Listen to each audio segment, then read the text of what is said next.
नमस्कार दोस्तों, एक बार फिर से स्वागत है आपका एक और नए लाइव सेशन में। कैसे हैं आप? एक बार फिर से आप सबका हार्दिक स्वागत, अभिनंदन। जय श्री राम, राधे राधे। चर्चा करेंगे आज के सेशन में कुछ बेहतरीन प्रीवियस क्वेश्चन जो कि राजस्थान अधीनस्थ बोर्ड ने अपने पेपरों में पूछे हैं। और ये क्वेश्चन हम इसलिए कर रहे हैं क्योंकि राजस्थान अधीनस्थ बोर्ड हमारे रीट की मुख्य परीक्षा का आयोजन कर रहा है। तो इसलिए ये जो क्वेश्चन है वो रीट के अंदर, चाहे आप किसी भी सब्जेक्ट से तैयारी कर रहे हो, चाहे आप किसी भी लेवल के हो, L1 के हो, L2 के हो, आप SST से हो, आप हिंदी से हो, आप इंग्लिश से हो, उर्दू से हो, साइंस से, मैथ से हो, किसी भी सब्जेक्ट से हो, ये क्वेश्चन आपके लिए रामबाण जो है वो सिद्ध होने वाले हैं। क्योंकि ये राजस्थान जीके के प्लस राजस्थान करंट अफेयर के वो क्वेश्चन है जो अधीनस्थ बोर्ड ने 2022 में अपने विभिन्न पेपरों में पूछे हैं। तो ये सारे क्वेश्चन आपके लिए काफी जो है वो बेहतरीन सिद्ध होंगे। तो आइए करते हैं शुरुआत आज के सेशन की। और ये है आपका सातवां सेशन है। इससे पहले हम 6 सेशन जो है वो इसके कर चुके हैं। तो कैसे हैं आप?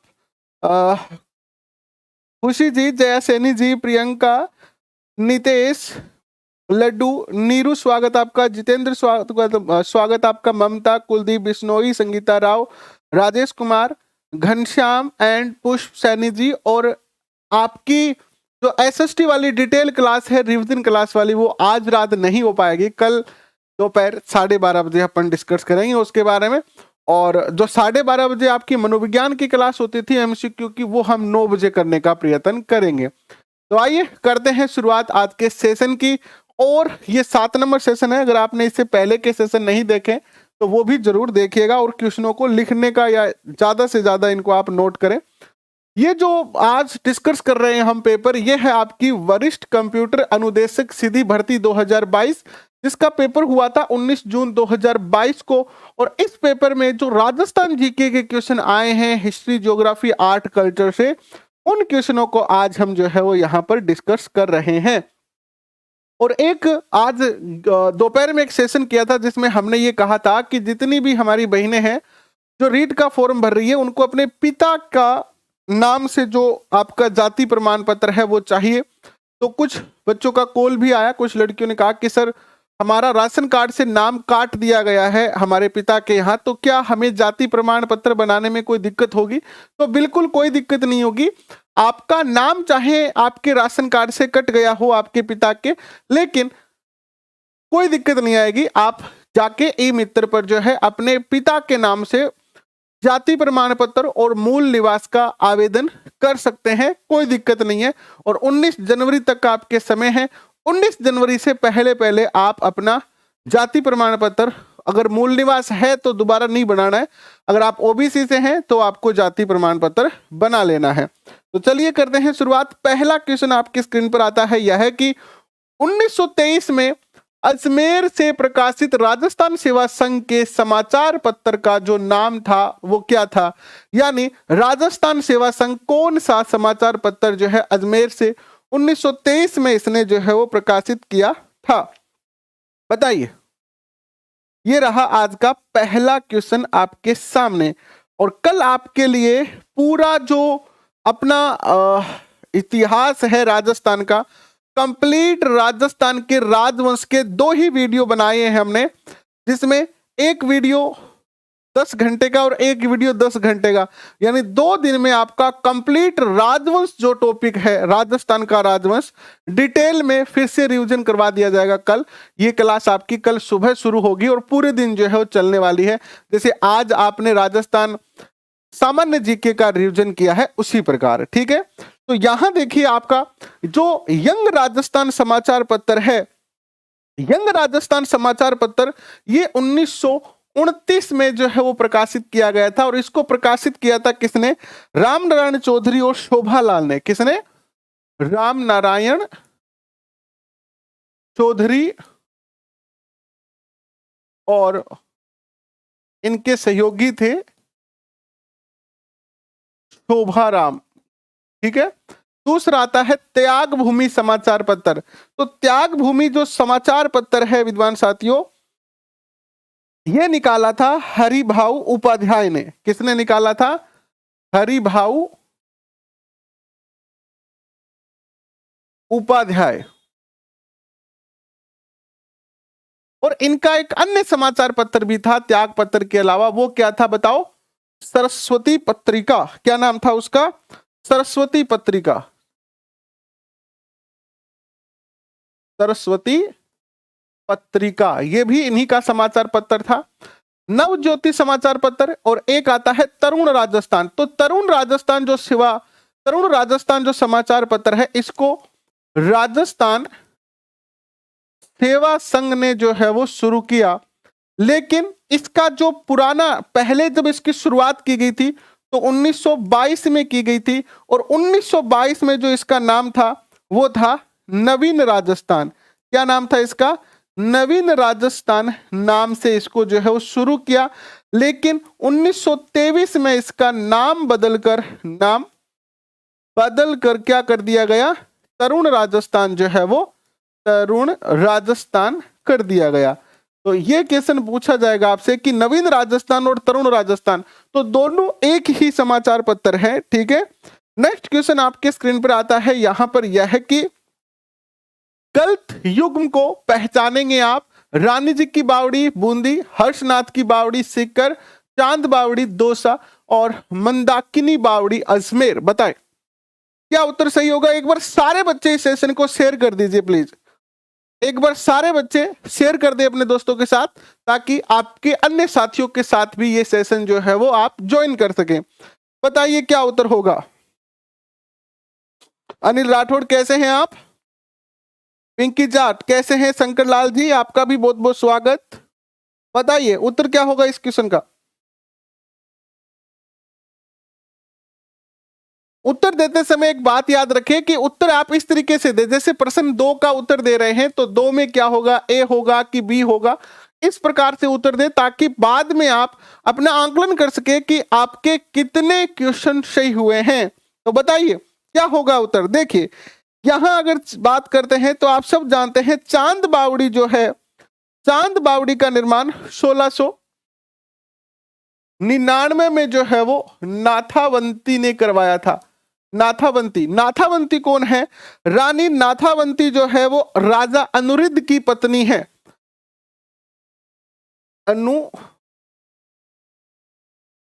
राजा अनुरुद्ध की पत्नी है ये। राजा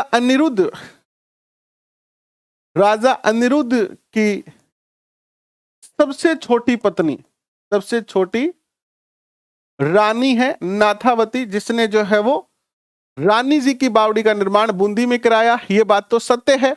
हर्षनाथ की बावड़ी जो है वो सीकर में है, आप सब जानते हैं। हर्षनाथ मंदिर के पास ही ये स्थित है, सीकर में हर्ष पर्वत पर। चांद बावड़ी का जो निर्माण है वो दौसा में करवाया गया था। किसने करवाया था? इसका जो निर्माण करवाया था वो करवाया था किसने? बताओ। मिहिर भोज ने करवाया था। मिहिर भोज ने करवाया था 9वीं शताब्दी में। और मिहिर भोज को प्यार से क्या कहा जाता था?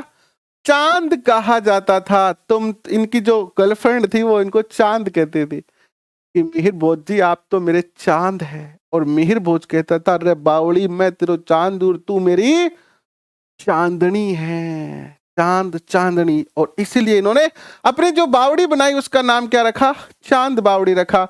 मंदाकिनी बावड़ी जो है वो अजमेर में नहीं है, यह जो बावड़ी है वो भीलवाड़ा में है। कहां पर है? भीलवाड़ा में ये जो है वो बावड़ी है। कहां है ये? भीलवाड़ा में है। तो यहां पर डी जो है वो क्या होगा? गलत युग्म होगा।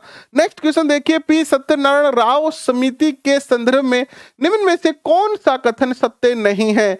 पी सत्यनारायण राव समिति का गठन किया गया था राजस्थान के एकीकरण के समय। और एकीकरण के समय एक घटना कुछ हो रही थी। क्या हो रही थी? कि राजधानी किसे बनाया जाए, अजमेर को बनाया जाए कि जयपुर को बनाया जाए, क्या किया जाए, कैसे जो है वो राजधानी डिसाइड की जाए। और इसी चीज को सही करने के लिए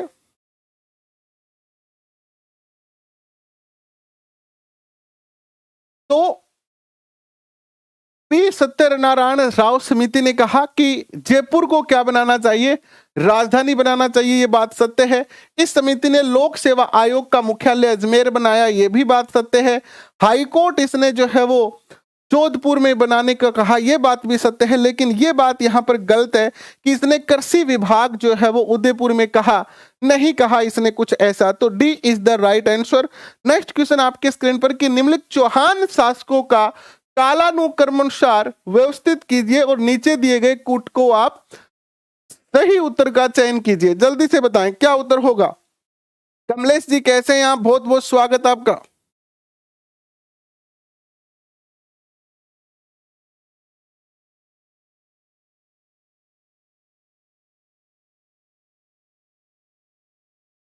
हाँ तो उदयपुर को थोड़ी कहा था कृषि विभाग का, भरतपुर को कहा था, यही तो हम कह रहे हैं आपसे।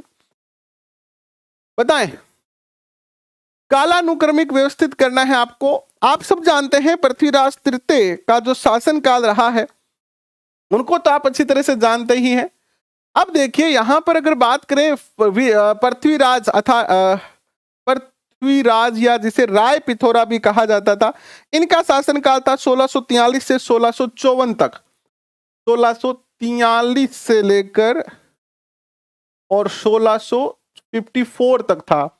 जबकि पृथ्वीराज का जो शासन था वो था 1178 से 1192 तक।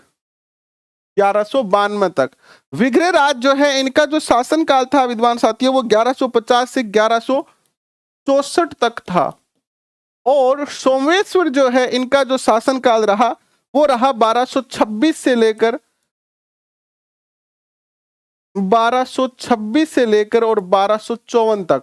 तो ये इनका जो है शासन काल का जो है वो 34 तक, ये इनके शासन काल का क्या है, क्रम है। तो देखिए हमें तो क्रम से सेट करना है। तो सबसे पहले शासक हुए हैं कौन, सबसे पहले हुए हैं विग्रहराज, तो 3 नंबर आना चाहिए 1 नंबर पर। इसके बाद हुए हैं आपके पृथ्वीराज, तो 2 आ गया, ठीक है। इसके बाद आपके हुए हैं कौन, सोमेश्वर, तो 4 आ गया। और इसके बाद लेटेस्ट है पृथ्वीराज राय पिथौरा 1 नंबर पर। तो C is the right answer. Next question आपकी स्क्रीन पर यह रहा कि जोधपुर के जसवंतथड़ा का निर्माण जो है वो निर्माता कौन था। जसवंतथड़ा आप अच्छी तरह से जानते हैं, बता दीजिए जसवंतथड़ा के निर्माता कौन है।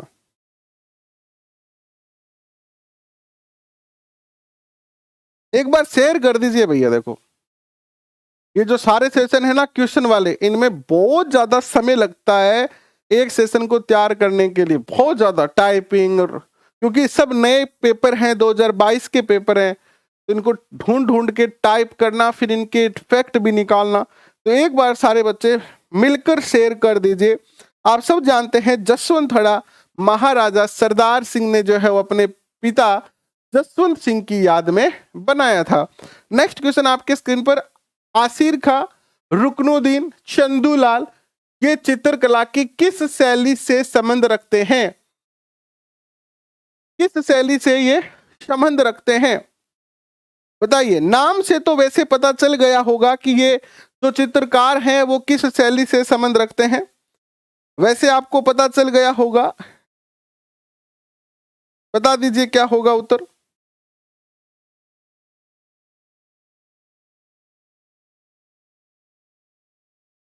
तो उत्तर आएगा यहां पर कि ये सारे के सारे जो है वो बीकानेर शैली के चित्रकार हैं। अगर बीकानेर जैसे ढूंढाड़ शैली है, मेवाड़, जैसे यहाँ ऑप्शन अगर अलग आते, जैसे ऑप्शन आता मेवाड़ शैली, मारवाड़ शैली, ढूंढाड़ शैली, है ना, तो आप क्या करते, मारवाड़ शैली, है ना।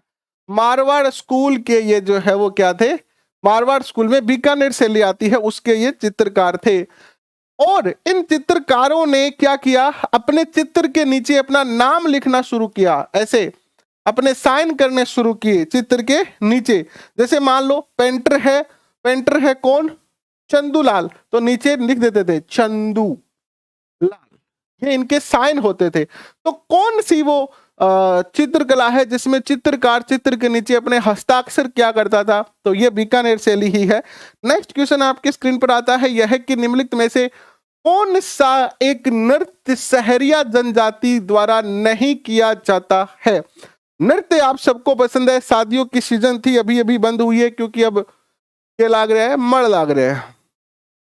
अब 14 जनवरी तक जो है कोई शादी ब्याह को नहीं है, तो 14 जनवरी तक खूब सारी पढ़ाई करो। 14 जनवरी ने संक्रांत है, तो संक्रांत तक तय कर लियो आप एक बार सिलेबस कर सिया, क्योंकि ना तो अब कोई ब्याह ना कोई अब सगाई, तो बिल्कुल शांत माहौल है। कोई डीजे डाजे की कौन बात रही अड़ोस पड़ोस में, नहीं तो अभी 5-7 दिन पहले देखा तो यहाँ अड़ोस पड़ोस में डीजे, कदी कौन सा गाना बाजार, कदी कौन सा, कदी गए यार बना ले, कदी गए कबूतर उड़ जार, है ना, इस तरीके के गाने। अब आप बैठे अपने रूम में पढ़ रहे हो, गाने बजते, दिमाग कहीं का कहीं चला जाता था, लेकिन अभी सब कुछ शांत माहौल है। 14 जनवरी तक अच्छे से बनाए, बेहतरीन पढ़ाई करें, और 14 जनवरी संक्रांत है, उस दिन घेवर खाएं और मौज उड़ाएं, और फिर फरवरी में अपनी सफलता को सुनिश्चित करेंगे। तो बताएं क्या उत्तर होगा आपका यहाँ पर सही। तो देखिए, बिछुआ, झेला और शिकारी, ये तीनों जो नृत्य हैं, ये तीनों जो नृत्य हैं, बिछुआ नृत्य, झेला नृत्य और शिकारी नृत्य, ये तीनों जो है वो सहरिया जनजाति के हैं।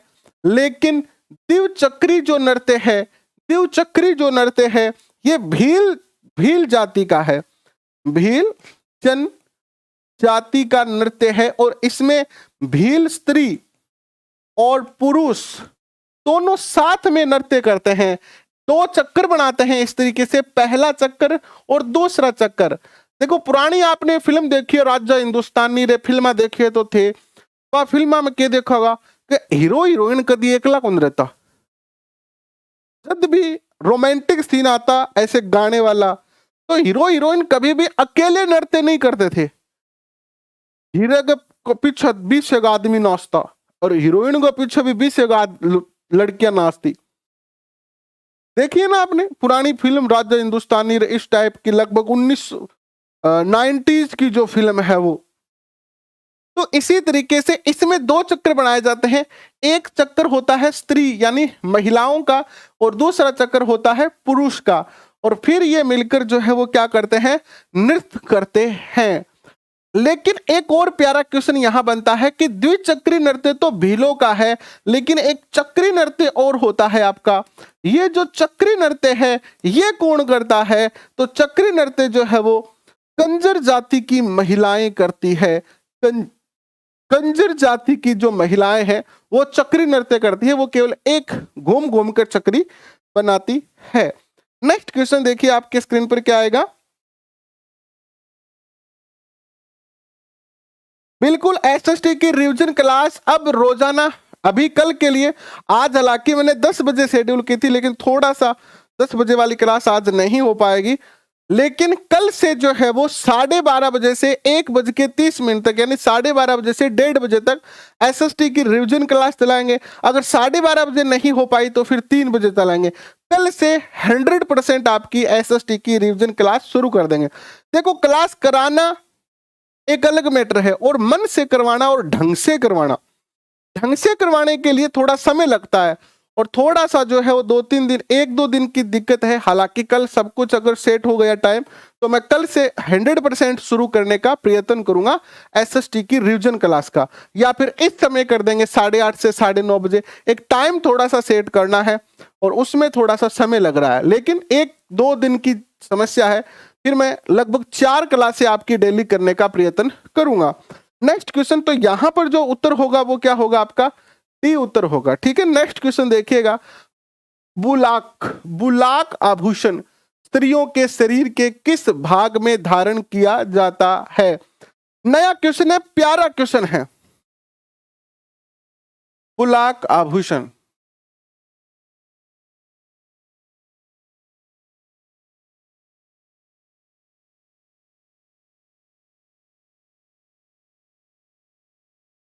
जो बच्चे हिंदी से तैयारी कर रहे हैं वो ये बताओ कि चिलम उल्टी करना, चिलम उल्टी करना, इसका क्या अर्थ है। जो बच्चे हिंदी से तैयारी कर रहे हैं, चिलम उल्टी करना ये मुहावरा है, इसका क्या अर्थ है। चिलम उल्टी करना यानी चिलम ने मुद्दी मार देनो,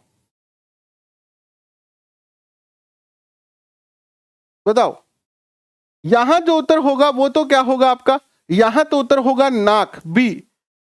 ये जो बुलाक आभूषण है ये महिलाओं के नाक का आभूषण है। कहां का आभूषण है? नाक का आभूषण है। जो हिंदी से तैयारी कर रहे हैं वो बताएं कि इसका क्या अर्थ होगा। नेक्स्ट क्वेश्चन देखिए आपके स्क्रीन पर आता है, यह है कि सबसे पहले निम्न में से किस राज्य ने ब्रिटिश ईस्ट इंडिया कंपनी के साथ सहायक गठबंधन या संधि की थी? सबसे पहले संधि किसने की थी बताओ? सबसे पहले किसने संधि की?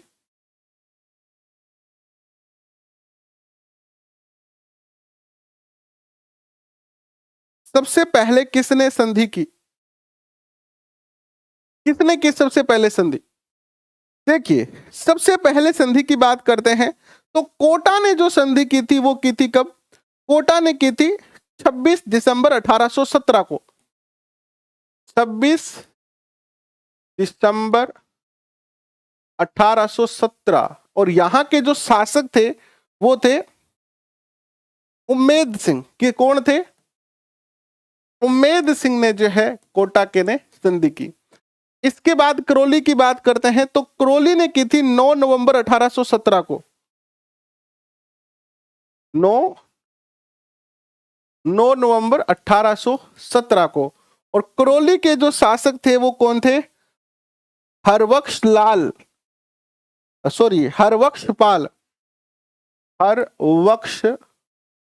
पाल यहाँ के जो है वो शासक हैं।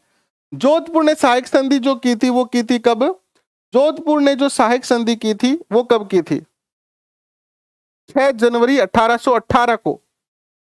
6 जनवरी 1818 को मान सिंह शासक थे जोधपुर के जिन्होंने संधि की थी। ठीक है, तो 3 तो आ गया। तो यहां जो सबसे पहले संधि करता है वो कौन है? करौली ने सबसे पहले जो है वो संधि की थी।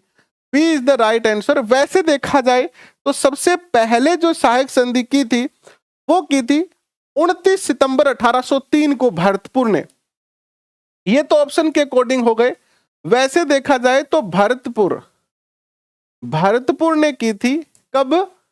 1803 में सहायक संधि की थी। यहां के शासक थे रणजीत सिंह। 29 सितंबर को, 29 सितंबर 1803 में रणजीत सिंह यहां के क्या थे? शासक थे। और सबसे अंत में किसने की थी? अंत में सिरोही ने की थी। सर्वप्रथम की थी किसने? भरतपुर ने। नेक्स्ट क्वेश्चन आपके स्क्रीन पर आता है, यह है कि नेक्स्ट क्वेश्चन आपके स्क्रीन पर आता है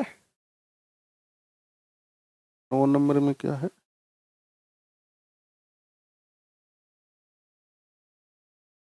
नेक्स्ट क्वेश्चन आपके स्क्रीन पर आता है, यह है कि लोक नाट्यकार दुलिया राणा और नानू राम किस ख्याल से संबंध रखते हैं? ख्याल, राजस्थानी लोक नाट्य की परंपरा है ख्याल। एक ख्याल होता है ख्यालों में खोने वाला, तो ख्यालों में खोने वाले की चर्चा नहीं कर रहे हैं। बताइए। सिरोही 1923। बताएं क्या उत्तर होगा आपका? यहां जो उत्तर होगा वो क्या होगा बताएं? यहां जो उत्तर होगा आपका वो होगा शेखावाटी। ये शेखावाटी ख्याल के जो है वो कलाकार हैं दोनों ही। नेक्स्ट क्वेश्चन आपके स्क्रीन पर आता है, राजावाटी एवं नागरचोल किस बोली की उपबोलियां हैं? राजावाटी और नागरचोल किस बोली की उपबोलियां हैं ये दोनों? राजावाटी और नागरचोल जो है वो किसकी उपबोलियां हैं बताएं? ये दोनों जो है वो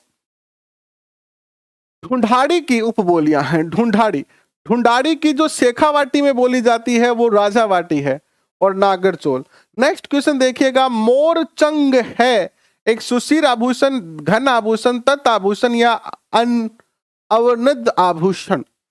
ये मोरचंग जो है वो किस तरीके का आभूषण है? मोरचंग ऐसे नाम से तो फील आता है ऐसा कि ये एक घन वाद्य यंत्र होगा, है ना, मोरचंग। लेकिन ये छोटा सा वाद्य यंत्र है जो ऐसे मुंह से बजाया जाता है, और जो वाद्य यंत्र मुंह से बजाया जाता है उसे कहते हैं सुशीर वाद्य यंत्र। तो ये एक सुशीर वाद्य यंत्र है। घन वाद्य यंत्र वो होता है जिसको कूट कूट के बजाया जाता है। तत् वाद्य यंत्र तार वाला होता है, और अवनद वाद्य यंत्र जिसको ऐसे टकरा कर बजाया जाता है, भिड़ा भिड़ा के मारे जाए जने। लांगुरिया गीत किस मेले की प्रमुख आकर्षण है? यानी लांगुरिया जो गीत है वो किस मेले का आकर्षण है? लांगुरिया गीत और लांगुरिया नृत्य दोनों एक ही मेले में होता है, और लांगुरिया का संबंध है लंगूर से, है ना। लंगूर यानी हनुमान जी, और हनुमान जी की माता कौन है? अंजना। और अंजना का जो वर्तमान स्वरूप है वो है क्या? केला देवी।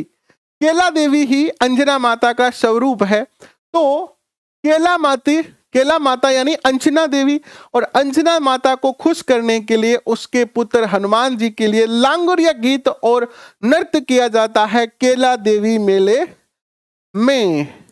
और यह मेला जो है वो चैत्र माह में भरता है। कब भरता है? चैत्र माह में। नेक्स्ट, ये लक्खी मेला है। लक्खी मेला यानी 1 लाख से ज्यादा लोग आते हैं इसमें। राजस्थान के कौन से लोक देवता को धोलिया वीर कहा जाता है? धोलिया वीर किसे कहा जाता है बताओ? एक बार शेयर कर दो सारे बच्चे, एक बार सारे बच्चे लाइक बटन दबाते हुए अपने दोस्तों के साथ शेयर कर दीजिए, और बताएं कि धोलिया वीर जो है वो किस लोक देवता को कहा जाता है? धोलिया वीर। धोलिया वीर जो कहा जाता है वो कहा जाता है, आप सबको पता है, बच्चे बच्चे को पता है धोलिया वीर किसे कहा जाता है। तो धोलिया वीर कहा जाता है तेजा जी को। तेजा जी सर्प रक्षक देवता है, नाग देवता के रूप में जाने जाते हैं। सुमेलित करना है आपको। राजस्थान संगीत नाटक अकादमी कहां पर स्थित है? अरबी फारसी शोध संस्थान कहां पर है? रविंद्र मंच कहां पर है? और भारतीय लोक कला मंडल जो है वो कहां पर है? सुमेलित करके बताना है आपको। देखो, रविंद्र मंच तो बहुत ज्यादा पॉपुलर है और आप सब जानते हैं ये है जयपुर में। तो सी में तो ए 2 आएगा, तो सी में 2, ए में है, सी में 2, डी में है, और सी में 2 और कहीं नहीं है। तो अब हो गया 50-50। नेगेटिव जब मार्किंग हो तो ऐसा करना उचित रहता है कि कम से कम 2 ऑप्शन तो आप काट दो।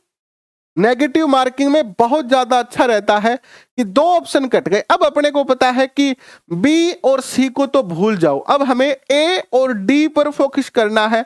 अब देखो, भारतीय लोक कला संस्थान कहां है? ये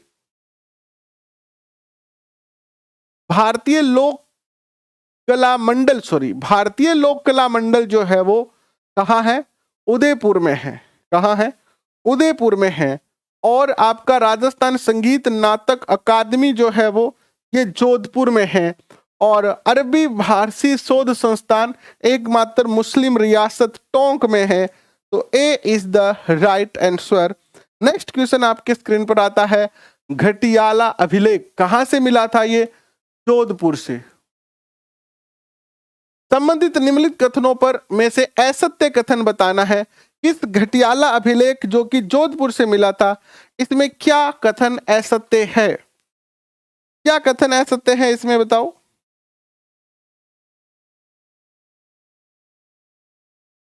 और ये जो अभिलेख है वो 861 ईस्वी में प्राप्त हुआ था, और ये संस्कृत भाषा में लिखा हुआ है। संस्कृत इसकी क्या है? भाषा है। और इसकी अगर इसमें मुख्य रूप से जो है किसका वर्णन है? राजा कक्कुक का जो है वो इसमें हमें वर्णन मिलता है। बताओ।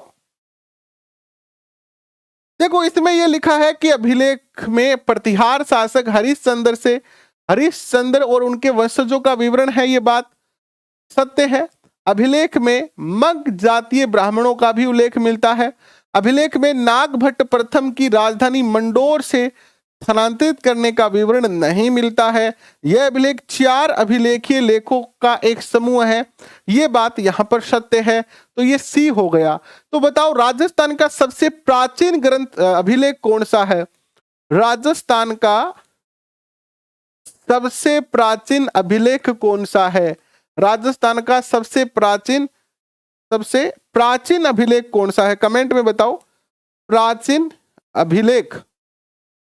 अभिलेख कौन सा है बताओ। तो सबसे प्राचीन जो अभिलेख है वो है बड़ली का अभिलेख।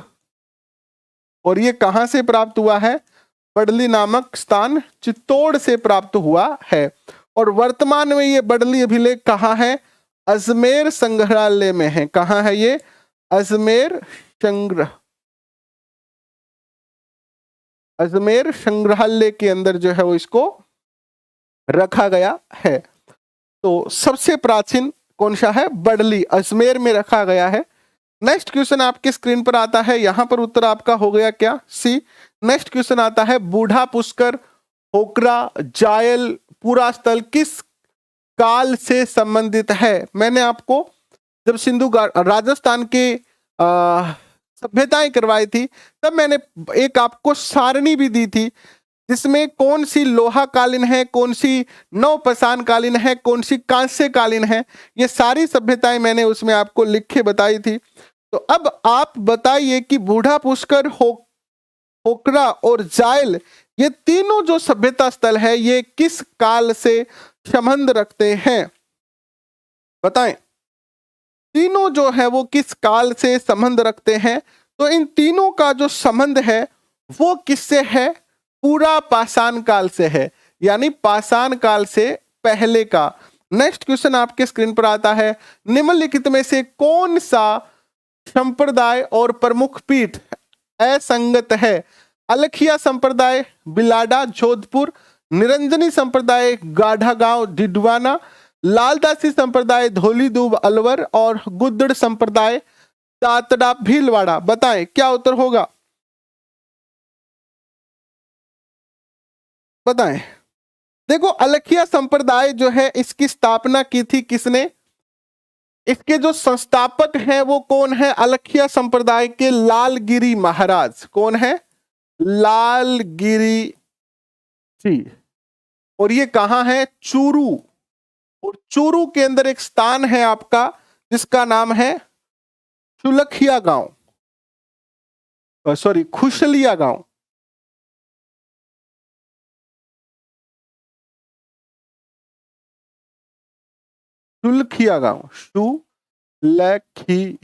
शुलखिया नामक गांव है यहाँ पर। मेरे तो कभी सामने नहीं आया लेकिन कहा गया है। निरंजनी जो संप्रदाय है इसके जो संस्थापक है वो कौन है बताओ? निरंजनी जो संप्रदाय है उसके जो संस्थापक हैं वो है संत हरिदास जी। संत हरिदास जी। और ये कहाँ है? गाढ़ा गांव डिडवाना में। सही है। लालदासी जो संप्रदाय है इसके जो संस्थापक हैं वो धौलीदूब अलवर लालदास जी। लालदास जी एक ऐसे संत है जिनका जन्म मुस्लिम परिवार में हुआ लेकिन वो हिंदू जो है वो रीति रिवाज से अपना कार्य करते हैं। और लालदास जी जो है जिस प्रकार रामदेव जी हिंदू मुस्लिम एकता के प्रतीक है, सांप्रदायिक सद्भावना के प्रतीक है, उसी प्रकार लालदास जी महाराज भी सांप्रदायिक सद्भावना के प्रतीक माने जाते हैं। और गुद्दड़ जो संप्रदाय है इसके हैं संत दास जी। कौन है? संत दास जी इसके क्या है? संस्थापक हैं। तो ये तीनों तो क्या है? सही है, लेकिन ए इज द राइट आंसर। यहां पर ये गलत है। बिलाडा जोधपुर का होकर चूरू का है ये।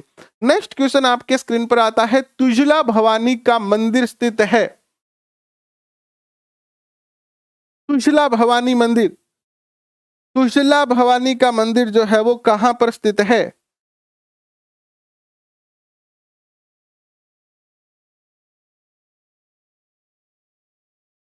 महेश कुमार जी कह रहे हैं कि इनका SSTL2 के अंदर रीट में 60 में से 56 नंबर सही हुए हैं।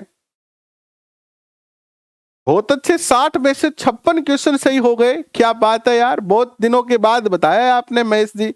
चलो कोई बात नहीं, वो बात तो पुरानी हो गई, रात गई बात गई। अब बात करेंगे अपन रीट मुख्य परीक्षा की। रीट मुख्य परीक्षा में भी कुछ ऐसा ही चमत्कार आपको करना है कि एसएसटी में आपका बेहतरीन प्रदर्शन हो और फिर आप कमेंट में ये लिखे कि सर हम इस परिवार से पढ़े थे और हम सेलेक्ट हो गए हैं और आपके लिए गिफ्ट भेज रहे हैं, मिठाई का डब्बा भेज रहे हैं, हम आपसे मिलने आ रहे हैं। सर जी कहाँ आए बताओ, जल्दी से ये फोन करो, मुझे मैसेज करो व्हाट्सएप पर, तो फिर मैं आपके मिलने की व्यवस्था भी कर लेता हूँ। ठीक है, नेक्स्ट क्वेश्चन आपके स्क्रीन पर आता है, यह है कि तुजला भवानी का जो मंदिर है वो कहाँ पर स्थित है। तो यह है आपका चित्तौड़गढ़ के अंदर तुजला भवानी माता का मंदिर है और ये शिवाजी की क्या है, कुल देवी है क्या शिवाजी की कुल देवी, शिवाजी की कुल देवी। नेक्स्ट क्वेश्चन आपके स्क्रीन पर, किस प्रतिहार शासक ने आदिवराह की उपाधि धारण की, किस प्रतिहार शासक ने आदिवराह की उपाधि धारण की थी, बताएं। बहुत अच्छे महेश जी, वेरी गुड। किस, बिल्कुल आप सब लाएं, क्यों नहीं लाएंगे, आप भी लाएंगे। आदिवराह की उपाधि धारण की थी किसने, तो ये की थी मिहिर भोज ने, मिहिर भोज ने की थी। नेक्स्ट क्वेश्चन आपके स्क्रीन पर आता है, जयपुर शहर की स्थापना आप सब जानते हैं, बहुत इजी सिंपल सा क्वेश्चन आपके स्क्रीन पर है। और जयपुर की जो स्थापना की थी वो 1727 में की थी, कब की थी, 1727 में।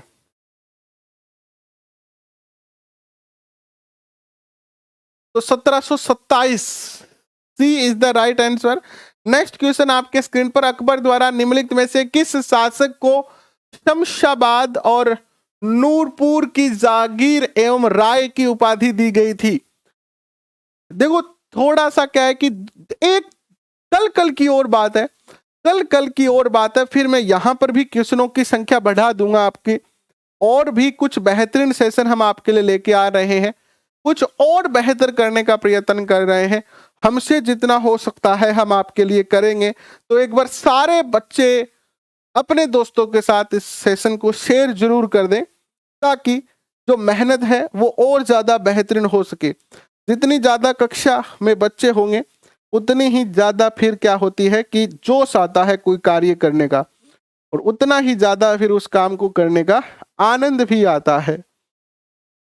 तो एक बार सारे बच्चे जो है वो अपने दोस्तों के साथ जरूर जरूर शेयर करें और बताएं किसको ये सब चीजें जो है वो दी गई थी। तो बीकानेर के जो शासक हैं राय सिंह, उनको दी गई थी।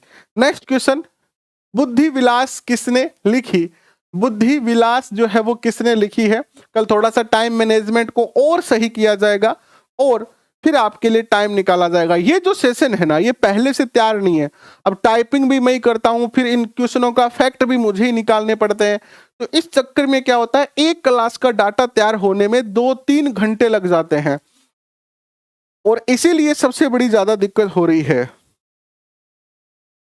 लेवल फर्स्ट के लिए मैं नोट्स तैयार कर रहा हूं, बहुत जल्दी करवाऊंगा लेवल फर्स्ट के लिए। बाकी सब चीजें तो करवाई दिए, विद्यालय विषय बचे हैं, और तो विद्यालय विषय भी बहुत जल्दी ही मैं आपके लिए लेके आऊंगा। ठीक है, तो एक बार थोड़ा सा समय दीजिए, जनवरी के अंदर विद्यालय विषय हम शुरू करेंगे लेवल फर्स्ट के लिए। तब तक आप अपने अकॉर्डिंग पढ़े। मैं जो आपको लेवल फर्स्ट के लिए विद्यालय विषय के दूंगा वो शॉर्ट नोट्स दूंगा, जो डायरेक्ट आप कर सकते हैं। तो आप तब तक अपना जो भी है वो आप पढ़ते रहें, और यहां पर जो उत्तर होगा वो होगा बख्त राम। बुद्धि विलास किसने लिखा, बख्त राम ने लिखा। नेक्स्ट क्वेश्चन आपके स्क्रीन पर आता है, जिप्सी फेरन मिट्टी राजस्थान के किस जिले में मिलती है। जिप्सी फेरस जो मिट्टी है वो राजस्थान के किस जिले में पाई जाती है। यह जो मिट्टी है वो पाई जाती है आपकी बीकानेर में। कहां पाई जाती है, बीकानेर में पाई जाती है। नेक्स्ट क्वेश्चन देखिए, कौन सा कथन सही नहीं है। इंदिरा गांधी नहर परियोजना भारत की सबसे बड़ी परियोजना है, भारत की ही नहीं विश्व में भी ये सबसे बड़ी परियोजना में आती है। इसमें 7 लिफ्ट नहरें हैं जिसमें विभिन्न जिलों में पानी जाता है। बिल्कुल 7 लिफ्ट नहरें हैं और सातों का मैंने आपको नाम लिखाया था, अभी पिछले ही सेशन में लिखाया था, अगर याद हो तो आपको 7 लिफ्ट नहरों का नाम लिखाया था ना, आपको याद है? आपको 7 लिफ्ट नहरें कौन कौन सी थी वो?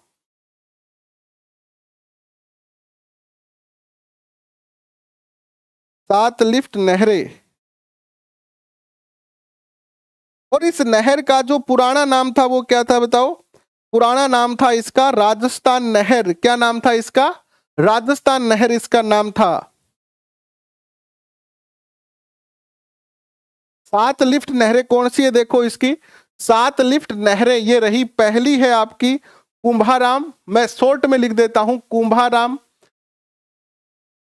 दूसरी जो नहर है इनकी वो है कंवरसेन, कंवरसेन लिफ्ट नहर। तीसरी है इनकी करणी सिंह लिफ्ट नहर। चौथी है इनकी जो है वो आपकी जय नारायण लिफ्ट नहर, जय नारायण लिफ्ट नहर। पांचवी जो है वो है आपकी पन्ना लाल बारूपाल लिफ्ट नहर। छठी जो है इनकी आपकी वीर तेजाजी, वीर तेजाजी लिफ्ट नहर, वीर तेजाजी, तेजाजी लिफ्ट नहर। और सातवीं जो है वो है झामेश्वर, गुरु झामेश्वर लिफ्ट नहर। तो ये जो है वो 7 लिफ्ट नहरें आपकी है। और इस नहर का जो प्राचीन नाम था वो क्या था? राजस्थान नहर, राजस्थान नहर इसका जो है वो प्राचीन नाम था। इसमें 204 किलोमीटर लंबी फीडर बनी हुई है। बिल्कुल ये बात भी सत्य है, 204 किलोमीटर, यानी हरियाणा से लेकर और राजस्थान में ये प्रवेश करती है। 204 किलोमीटर इसकी जो है वो क्या है ये। और यह पोंग बांध से प्रारंभ होती है और सतलज और व्यास नदी के संगम पर स्थित है। तो बताएं इसमें क्या बात जो है वो गलत लिखी हुई है? ये हरि के बैराज, हरि के बैराज से जो है वो बैराज। तो इसमें जो गलत बात है वो क्या है? इसमें जो गलत बात है वो यह है कि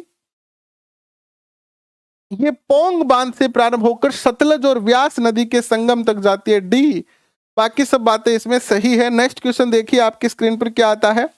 नेक्स्ट क्वेश्चन आपके स्क्रीन पर आता है यह है कि सुमेलित करना है रघुनाथगढ़, शेर, डोरा पर्वत और कोगुड़ा। बताओ क्या उत्तर होगा?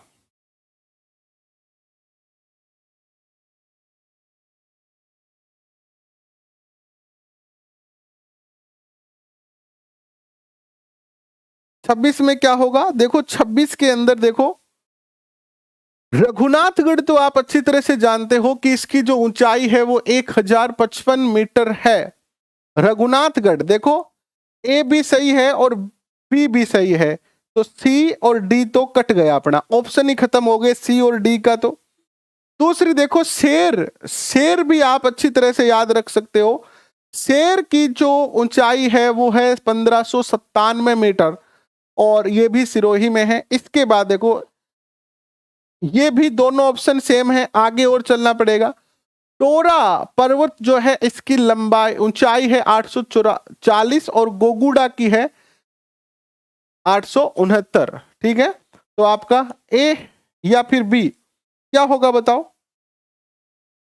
यहां पर जो है थोड़ी सी गलती हो गई। देखो ये जो है ना डोरा पर्वत, डोरा जो है ये है 869 और कोगुड़ा जो है वो 840 है। तो इसमें बी उत्तर जो है वो सही होगा। क्या होगा?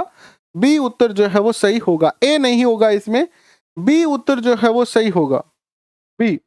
नेक्स्ट क्वेश्चन देखिए आपके स्क्रीन पर आता है जनगणना 2011 के अनुसार निम्नलिखित को सुमेलित करेंगे।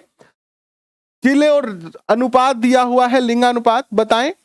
राजसमंद, डूंगरपुर, पाली और प्रतापगढ़, इसमें से क्या सुमेलित हो रहा है? देखिए यहां आप देखेंगे तो राजसमंद का है 990, तो दो ऑप्शन तो इसमें भी कट गए क्योंकि ये दोनों सेम आ रहे हैं। डूंगरपुर का जो है वो कितना है बताओ? डूंगरपुर, डूंगरपुर का जो है वो है आपका 994, पाली का जो है वो है आपका 987, और प्रतापगढ़ का फिर बच गया कितना, 983। तो बी उत्तर यहां पर भी सही होगा। नेक्स्ट क्वेश्चन आपके स्क्रीन पर, परिवर्तित क्षेत्र विकास उपागम कार्यक्रम किस वर्ष प्रारंभ किया गया था? परिवर्तित क्षेत्र विकास उपागम कार्यक्रम जो है वो कब प्रारंभ किया गया था, बताएं, कब किया गया था ये प्रारंभ?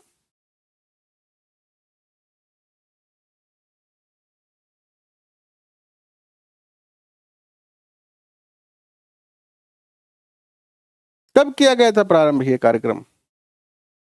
ये जो कार्यक्रम है वो प्रारंभ किया गया था कब? तो ये जो कार्यक्रम है वो 1978 79 में प्रारंभ किया गया था।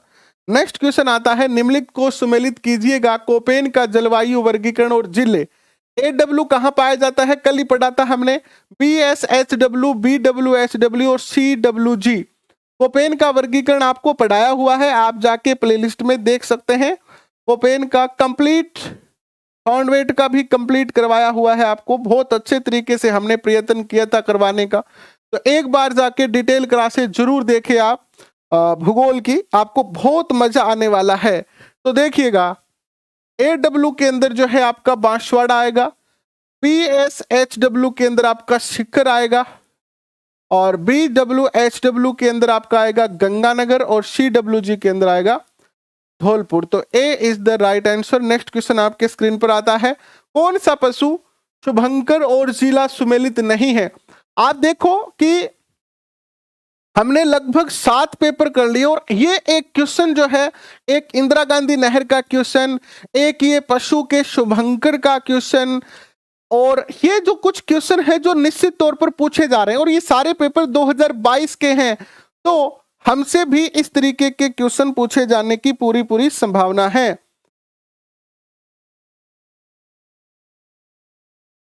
सीकर से हूं और रीट का प्रमाण पत्र सवाई माधोपुर आया है। तो यार ये तो कैसे हो सकता है, होना तो नहीं चाहिए ऐसा, क्योंकि जनरली जो बच्चा जिस जिले का है उसी में आया है।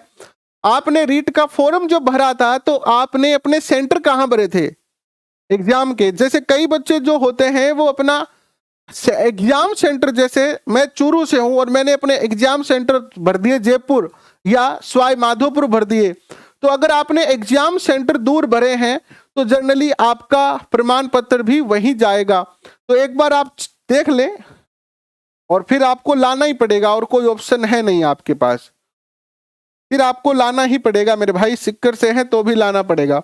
तो यहां पर जो उत्तर आएगा वो आएगा आपका, ये जो कवर बिज्जू है, कवर बिज्जू बांसवाड़ा का नहीं है।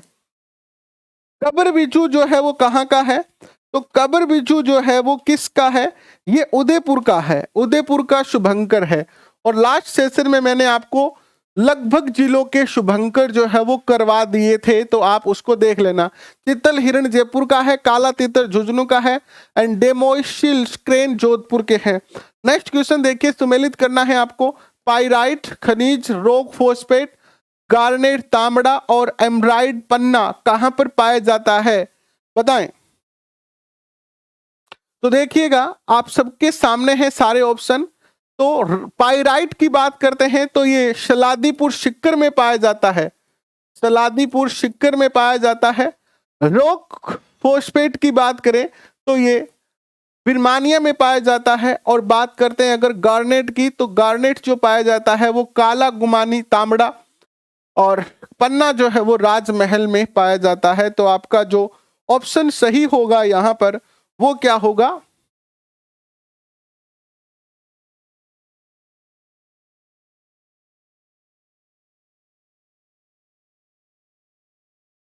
सी गलत हो गया यार, एक मिनट रुको, थोड़ा सा गलती हो गई।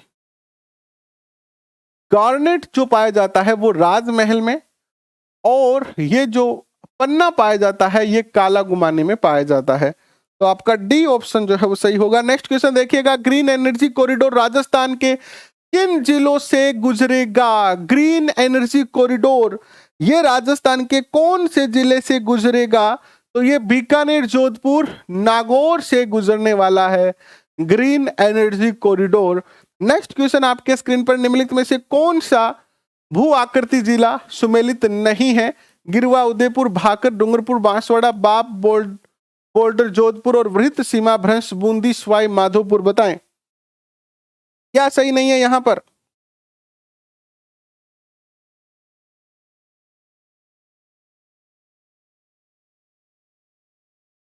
यहां पर जो सही नहीं है वो क्या नहीं है? तो भाकर जो है ये सही नहीं है, बी। डूंगरपुर, बांसवाड़ा यहां पर नहीं होगा। नेक्स्ट क्वेश्चन देखिए, 108वीं इंडियन साइंस कांग्रेस यानी ISC का आयोजन राजस्थान के किस शहर में किया गया था? एक कांग्रेस से संबंधित है, कांग्रेस के शासन है तो कांग्रेस से संबंधित क्वेश्चन पूछा जाएगा। इसका जो उदयपुर में हुआ था, ये उदयपुर में ये सम्मेलन हुआ था कांग्रेस का। इसे क्या कहते हैं? G20 या ऐसे कुछ कहते थे। 108वीं हुई थी ये। कौन सा कथन असत्य है? तो यहां पर जो असत्य कथन है वो आपका क्या है बताएं? राजस्थान के बजट 2022-23 में इंदिरा गांधी शहरी रोजगार योजना की घोषणा की गई। इसमें प्रतिवर्ष शहरों में रहने वाले परिवारों को 100 दिन का रोजगार प्रदान किया जाएगा। इसमें 800 करोड़ रुपए का प्रावधान किया गया है। विशेष प्रकृति के कार्यों हेतु सामग्री लागत तथा पारिश्रमिक भुगतान का अनुपात 25-75 होगा। तो बताएं क्या इसमें जो है वो असत्य कथन है? देखो, राजस्थान सरकार की योजना है तो इसमें ये बात गलत है कि ये 25-75 होगा। D is the right answer. Next question आपके स्क्रीन पर देखिए कौन सा आता है कि संयुक्त राष्ट्र अर्थात UN सतत विकास लक्ष्य सूचकांक 2021 में राजस्थान में से किस जिले का सर्वश्रेष्ठ है? यानी सतत विकास लक्ष्य सूचकांक 2021 जो है वो राजस्थान के किस जिले का जो है वो बेहतरीन है? तो कोटा का बेहतरीन है। इसकी डिटेल और आपको बताएंगे कल। कोटा का बेहतरीन स्थान है इसमें। नेक्स्ट क्वेश्चन देखिए, 26 जनवरी 2022 को संविधान पार्क का शिलान्यास राजस्थान के राज्यपाल श्री कलराज मिश्र के द्वारा कहाँ किया गया? जनवरी 2022 का करंट अफेयर का क्वेश्चन है और यह किया गया था आपका राजभवन जयपुर में। संविधान पार्क का शिलान्यास। एयरपोर्ट अथॉरिटी ऑफ इंडिया के अनुसार वित्तीय वर्ष 2021-22 में भारत में व्यस्तम हवाई अड्डा जयपुर, यानी सबसे बिजी हवाई अड्डों में जयपुर का जो स्थान है वो कौन सा है? तो जयपुर का इसमें 15वां स्थान आया है। ये भी करंट अफेयर का क्वेश्चन है। नेक्स्ट क्वेश्चन देखिएगा, डॉक्टर कोमल कोठारी स्मृति लाइफ टाइम अचीवमेंट लोक कला पुरस्कार फरवरी 2022 में किसे प्रदान किया गया? कोमल कोठारी स्मृति लाइफ टाइम अचीवमेंट अवार्ड किसे दिया गया था? अनवर अली जी बताएं क्या उत्तर होगा इसका? किसे दिया गया था ये जो अवार्ड दिया गया था ये दिया गया था विजय वर्मा को। नेक्स्ट क्वेश्चन आपके स्क्रीन पर आता है, यह है कि हार्ट बीट ऑफ राजस्थान रहीस भारत एंड धोध पुस्तक के लेखक कौन है? हार्ट बीट ऑफ राजस्थान रहीस भारत एंड धोध, ये जो पुस्तक है इसके जो लेखक हैं वो कौन हैं? तो इसके जो लेखक हैं वो हैं आपके मार्टिन लेकोज। नेक्स्ट क्वेश्चन, राजस्थान जल क्षेत्र आजीविका सुधार परियोजना का वित्त पोषण किस संस्थान द्वारा किया जाता है? तो ये जो वित्त पोषण है वो कर रहा है Japan international corporation agency. Next और लास्ट क्वेश्चन आता है, राज्य सरकार द्वारा 14 दिसंबर 2021 को राजस्थान ग्रामीण आजीविका परिषद का स्टेट ब्रांड एम्बेसडर किसे बनाया गया था? यानी राजीविका का जो ब्रांड एम्बेसडर है वो कौन बना था? तो ये बनी थी रूमा देवी। तो ये हो गए आज के कुछ 42 क्वेश्चन ही हैं। कल हम एक और पेपर करेंगे और बाकी क्लासें भी चलेगी। कल हम बेसिक कंप्यूटर अनुदेशक भर्ती 2022 18 जून 2022 को जो पेपर हुआ था उसके कुछ बेहतरीन क्वेश्चन आपके सामने रखेंगे और इन सारे क्वेश्चनों की PDF टेलीग्राम पे मिलेगी। और ये सारे पेपर अधीनस्थ बोर्ड ने 2022 में ही करवाए हैं और हम 2022 से 2015 तक के सारे पेपर करने वाले हैं। लगभग 91 पेपर में आपको जो है वो करवाने वाला हूं, और ये सारे पेपर राजस्थान जीके के लिए महत्वपूर्ण होंगे। चाहे आप रीट लेवल फर्स्ट की तैयारी कर रहे हो, रीट लेवल सेकंड की तैयारी कर रहे हो, चाहे आपका कोई भी सब्जेक्ट हो, ये हर रीट के अभ्यर्थी के लिए या कोई भी पेपर की तैयारी कर रहे हो आप, अधीनस्थ बोर्ड के पेपरों के लिए ये रामबाण औषधि की तरह काम आने वाले हैं। तो अभी के लिए बहुत बहुत धन्यवाद, थैंक यू। फिर मिलते हैं एक और नए सेशन में, तब तक के लिए हंसते रहे, मुस्कुराते रहे, पढ़ते रहे, और पीडीएफ के लिए टेलीग्राम जरूर ज्वाइन कर ले।